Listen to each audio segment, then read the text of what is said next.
You're talking about last minute people, but this one time, maybe the last minute people might be better off, because if each stream has only 700 people and the people who are there early have already voted, if you come in maybe in the middle of the day later on, you might be able to get to vote very quickly.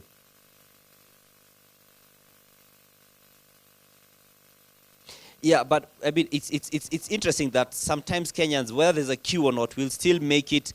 after 5 somehow. And, Right. and you know, they'll always find that let's try and negotiate our way back into the line, or let's negotiate our way into voting despite us having come late. So that's why I'm saying it's going to be something very interesting to see, as much as, you know, there'll be almost no queue in some places, because we've seen in cases in the past, sometimes some polling stations don't have as many people, and almost everyone comes in and votes early in the morning, and by the time it gets to afternoon, the polling agents are pretty much idle and just waiting for anyone. You can actually get some VIP treatment in some polling stations, because you might not have to queue as long. You may not even have to queue at all, as a matter of fact. And so that's something that, like I said, is going to be quite interesting to look out for anyone, for those who are going to be typical to the Kenyan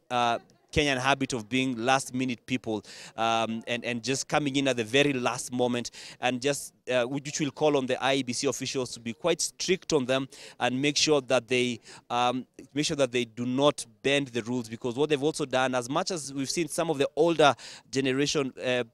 individuals coming in to vote early in the morning, and we saw some of them initially. One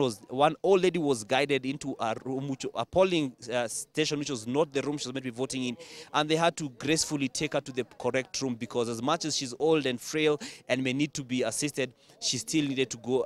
according to the law and according to what the stipulated rules are. So, like I said, let's wait and see what happens to the last minute people, if and when they come about.